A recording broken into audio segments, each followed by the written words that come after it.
that's going to be hard for us to source locally, and we do bring it in from other regions. So with this, I think Amanda will transition into the West Virginia Ready skill training that you're going to speak with us about.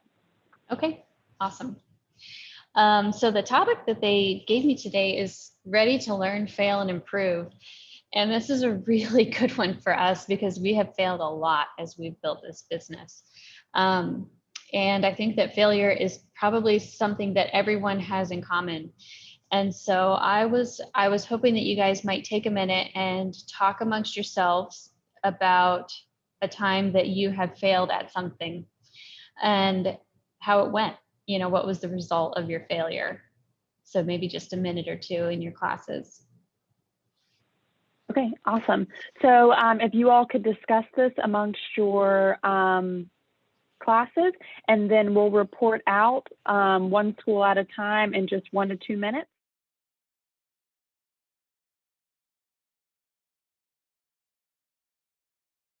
Okay, so we'll go ahead and start with the sharing out to the whole group. And St. Albans High School, if you wouldn't mind, I'm going to ask you all to share first.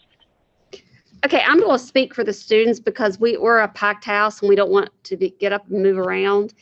So the students came up with assessing what they did wrong, and then ask lots of questions of how to correct it, and then start over with working harder. Awesome. Awesome. Thank you all. Let's do Herbert Hoover next, please. Okay. Hi. We talked amongst ourselves, and like personally, I tried to make a cake once and it didn't work. Like it didn't even bake at all. It just kind of stayed where it was in liquid form. So I just had sweet soup, which was gross. But a couple months later, a couple months later, and some Pinterest reviews, I made a cake, and it was okay. That's awesome. Yeah, that's a great example. We've all had a baking fail for sure. Mm-hmm. Independence? So it's just me today. I have my own business. I train horses, and sometimes you have to base it on what's going on at that time with what you're working with. So if one thing doesn't work for this animal, I have to change my entire strategy and plan to make this go better. Mm-hmm. Awesome. Great point. Thank you. All right. And Capitol High School, we'll have y'all finish us out. We all had a few examples or stories about times when we failed, but we all kind of came to the conclusion that the most important thing, besides learning from your mistakes, is taking inventory and account of what other people who have maybe experienced that said failure before you, and listening to their opinions and their advice to kind of reassess whatever it is you may be going through. But yeah. So it sounds like you guys may need to teach me what we're going to talk about today, because you've already got it figured out, it seems like, right? What I wanted to talk about is something called a growth mindset. And maybe you've heard about this before, but I'm just going to read this little quote to you here. It says, why hide deficiencies instead of overcoming them? Why look for friends or partners who will just shore up your self-esteem instead of ones who will also challenge you to grow? And why seek out the tried and true instead of experiences that will stretch you? The passion for stretching yourself and sticking to it, even or especially when it's not going well, is the hallmark of the growth mindset. This is the mindset that allows people to thrive during some of the most challenging times in their lives. Sorry, guys. Also, my earbuds keep falling out. So here, we're going to just compare what a fixed mindset and a growth mindset look like. And you guys really talked a lot about having a growth mindset in your examples, you know, baking a cake and then being willing to bake one again, instead of just saying, well, I'm not good at baking cakes. You did it again another time and it went a little better. And I'm guessing every single time that you try to bake a cake after this is going to go a little bit better. So if you have a fixed mindset, you may want to look smart over You may value looking smart over being smart. You might avoid challenges because you're afraid of how they're going to make you look. You might give up on something easily because it's hard and you might look bad. You don't value effort. You ignore feedback from other people who might know a little bit more about something than you do. And you might feel threatened by other people's success. And as a result, you might top out kind of early and not be able to reach your full potential. A growth mindset, you value learning, and challenges are a way to increase your learning. When you face a setback, you're not going to give up. You keep going, and you see effort as a path to mastery, meaning the more that I try this, the better I'm going to get at it. When people give you feedback, you take it into account and learn from it. And then you can find lessons of inspiration from other people's success. And this allows you to progress further. So I have some examples from people that work for me here at the mill that I'm going to show you. And I want you to think about how they are demonstrating a growth mindset in the story that they're telling you. Let's see. This first one is Casey. He's our foreman. And Capitol High School, can you guys be the one that tell me how Casey's demonstrating a growth mindset after we watch this very short little video? Okay. Hey, I'm Casey. I'm the shop manager over at Shenandoah Planing Mill. We're building a beautiful shop downstairs, and it's all nice drywall.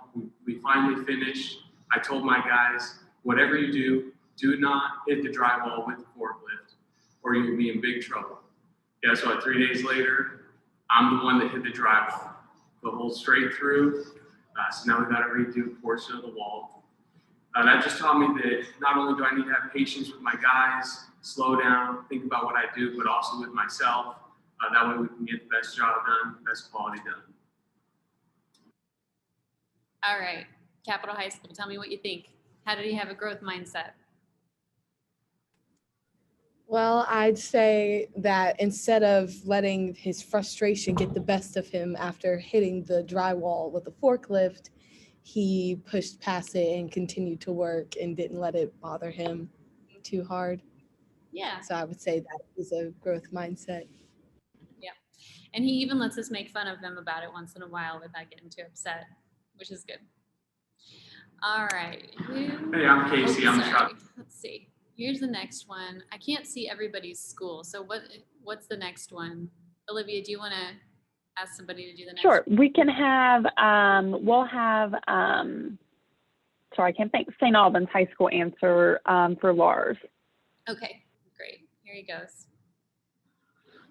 I'm Lars. I'm a production assistant at Shenandoah Planing Mill, and I'm going to tell you about one of the moments that felt like a failure but turned out to be a good learning opportunity and wound up everything being just fine. So one day, using this planer, I was feeding a piece of wood on this plate, and there's two heads that spin very fast and plane the wood off. When the wood got to about here, it started to pour smoke out of the machine. It was thick, black gray smoke. It looked like a trash fire. And I began to panic. And this here is the emergency stop. If you have an emergency, you just slam the button. It will shut the machine off immediately. But in my panic, instead of slamming the button, I tried to turn it in the direction of the arrows, and nothing was turning off. The black smoke kept coming, and I was starting to really get nervous. Then it dawned on me, I hit the stop button, and I moved everything out of position to shut the machine off. It turned out that I had not actually broken the machine, but the belt in this housing, there's several large rubber belts that all ride in tracks next to each other. They were worn out. One of them had jumped the track and was burning on the others. So the reason it wound up turning out okay was, while it was silly of me to be turning this and not hitting the button, that was my failure, but I learned from it. It also wound up being a really good learning opportunity, learned more about how the machine operated. I learned how to replace the belts on the housing. And it was a valuable lesson in maintenance. The belts were old, they were worn out. We hadn't checked them in a while, or rather I hadn't checked them in a while. And so now I have a better sense of how often they need to be looked at. And I won't be turning them anymore. I'll be hitting the stop button.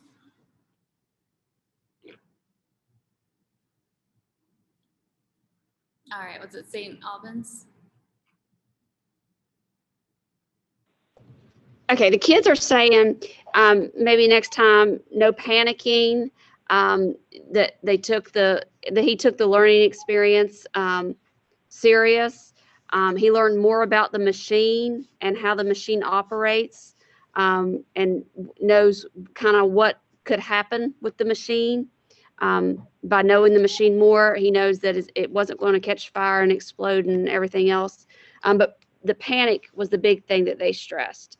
That he panicked, and then hopefully next time he learned not to panic. That it's all going to work out. Yep, awesome.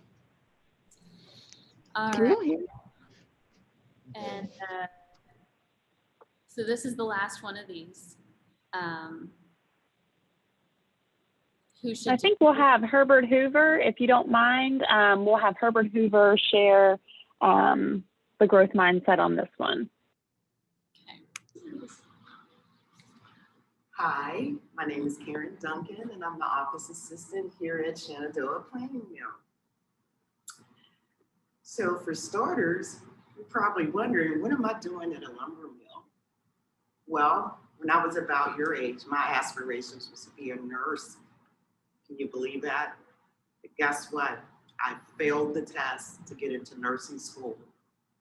And for about 2 years, that bothered me. I felt stupid. I felt dumb because my best friend got in with flying colors. Now, I was an honor roll student, so I never could figure out why did I fail that test. Okay, I wanted to be a nurse. Well, let's fast forward about 30, 35 years. I ended up being an HR professional, found out I was better with paperwork and organization. How about this? I'm retired, and now I work at a lumber mill. How crazy is that? Okay, I've been here about 6 months.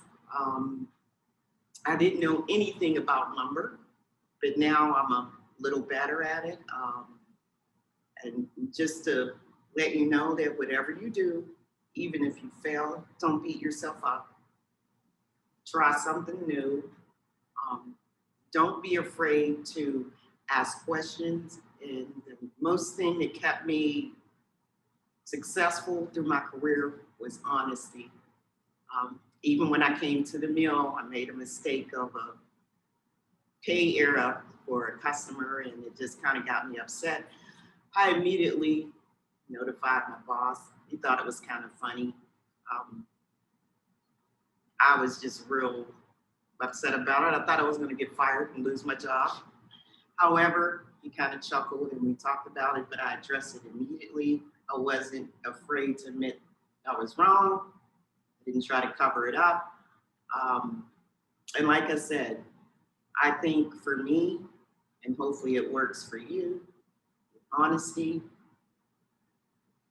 the best teacher, ask questions, and then whatever you put your mind. Whatever you can put your mind to, you can do it. I accidentally cut it off too soon.